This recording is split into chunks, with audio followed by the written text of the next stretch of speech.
Hello guys, bersama saya lagi dalam Alright Nopod Channel. Saya ingin membawakan Anda sahabat semua satu ulasan daripada pemerhati politik. Katanya penipuan seorang ulama dalam politik. Jadi ramai yang tertanya-tanya, rakyat Malaysia di luar sana, takkanlah ular mak ini menipu dan juga menfitnah? Jadi itu satu persoalan yang menarik ya untuk kita ikuti sahabat semua. Pencerahan daripada seorang ya pemerhati politik yaitu Ahmad Mursi. Jadi ya saya ingin membawakan Anda kenyataan beliau yang menyatakan penipuan seorang ulama dalam politik bukan hal kecil walaupun sekali. Itu antara kenyataan beliau. Jadi katanya Hadi sekali lagi mendakwah iaitu kerajaan PH nak hapuskan Islam sebagai agama negara dalam perlembagaan dan ini bukan penipuan kali pertama.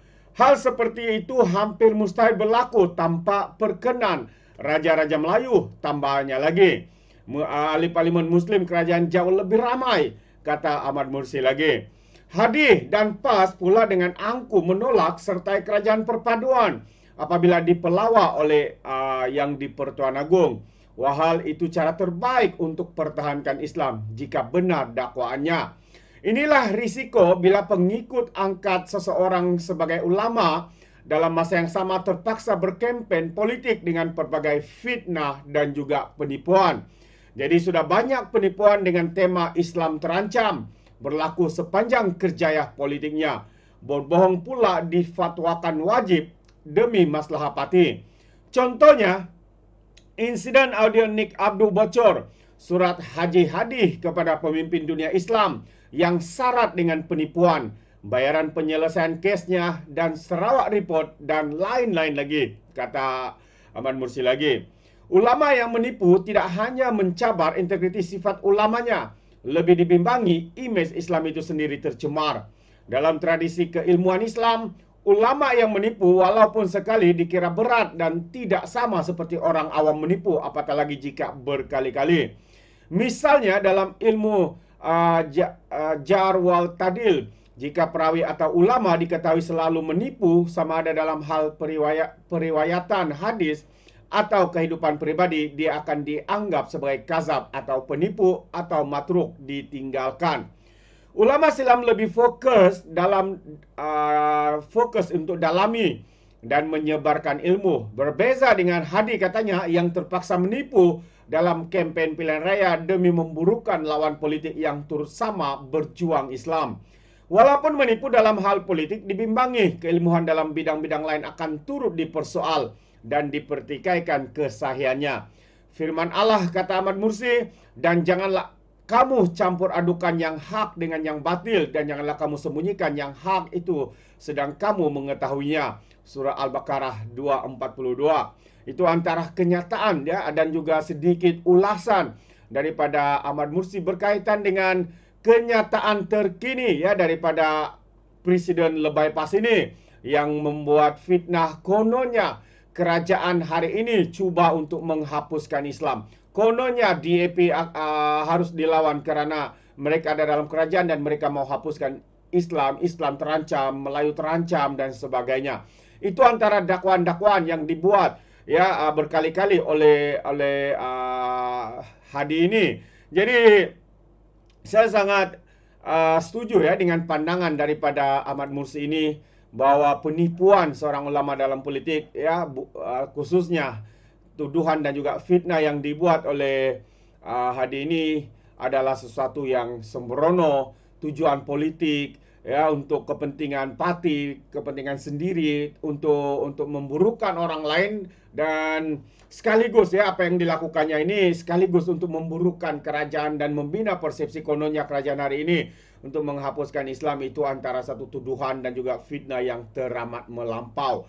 Itu pandangan saya sahabat semua. Bagaimana pula dengan Anda? Jadi sekali lagi saya ingin membawakan Anda respon daripada Perdana Menteri ya berkaitan dengan tuduhan dan juga fitnah yang dilemparkan oleh Presiden Lebay PAS ini. Kerajaan mau ubah status Islam sebagai agama persekutuan.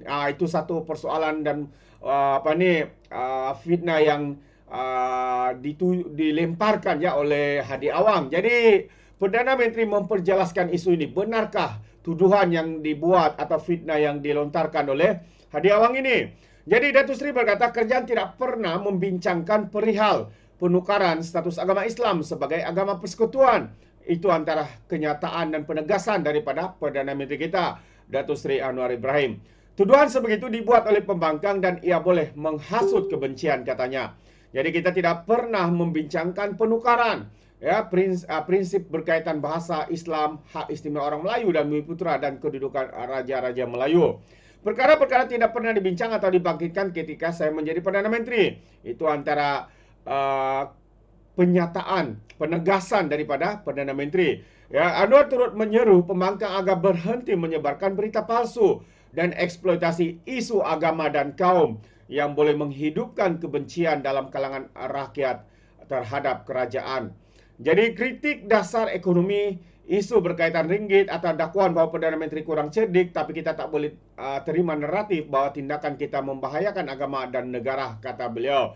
Jadi Datuk Seri juga menambah bahawa pembangkang sepatutnya bekerjasama dengan kerajaan untuk mengekalkan kestabilan dan keharmonian negara. Tambah lagi, kestabilan ekonomi dikagumi kawan dan lawan kerana dasar yang jelas. Jadi perbezaan politik itu normal. Semua pihak bebas menyatakan pandangan mereka secara bertanggungjawab. Jika tidak, kita akan mewujudkan budaya yang mencemaskan dan menakutkan. Jadi itu antara kenyataan balas daripada Datuk Seri Anwar Ibrahim berkaitan dengan tuduhan dan juga fitnah yang sedang dimainkan dan diviralkan oleh para walaun-walauntit, ya, pentaksub kepada parti PAS ini.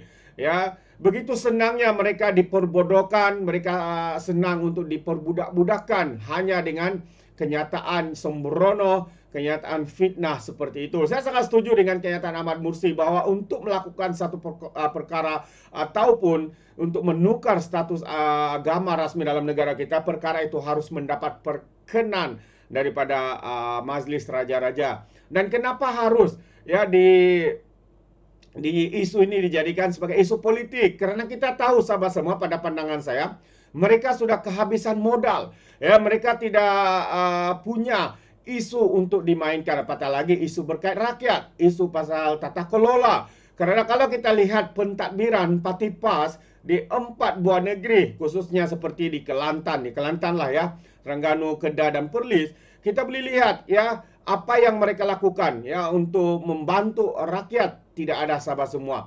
Yang mereka buat adalah untuk membantu kroni-kroni mereka, untuk pemimpin mereka hidup senang lenang. Tetapi rakyat di negeri seperti di bawah pimpinan PAS ini ya hidup dengan keadaan yang agak menyedihkan. Bekalan air bersih contohnya di Kelantan sudah 30 lebih tahun tidak dapat diselesaikan. Ya, Datuk Seri Anwar baru-baru ini mengumumkan bahawa peruntukan sampai 20 juta itu telah pun diluluskan sekian lama. Tetapi kenapa tidak ada tindakan? Kenapa tidak ada kerja yang dibuat untuk menyelesaikan isu ini? Jadi inilah dia sahabat semua. Kerana mereka, bagi saya, pandangan saya, kerana mereka cuba untuk menyembunyikan kegagalan mereka di dalam mentadbir sebuah negeri. Mereka cuba untuk memainkan isu 3R, bangsa, agama, ya, dan juga ya, terkait juga dengan isu raja-raja. Sampai hari ini kita boleh melihat bagaimana seorang pemimpin, menteri besar, mengaku bersalah kerana dia membuat satu kenyataan yang memperlekeh Sultan Selangor dan juga menghina yang di Pertuan Agong. Adakah ini pemimpin yang dimahukan oleh rakyat? Kononnya memperjuangkan bangsa dan agama, tetapi begitu senangnya mereka untuk menipu. Jadi soalnya, takkanlah ular mak itu menipu dan juga menfitnah? Jadi itu satu persoalan yang menarik untuk kita fikirkan bersama sahabat semua. Jadi Anda boleh berikan komen Anda dalam ruangan komen, tapi ingat, komen dengan cara berhemah. Jadi izinkan saya untuk mengundurkan diri. Dan seperti biasa, peribahasa mengatakan, tak apa-apa kangkap, 2 ton keinginan. Dalam bahasa Melayunya, tepuk dada, tanya selera. Sekian saja daripada Alright Napa Channel. Kita berjumpa lagi. Bye-bye.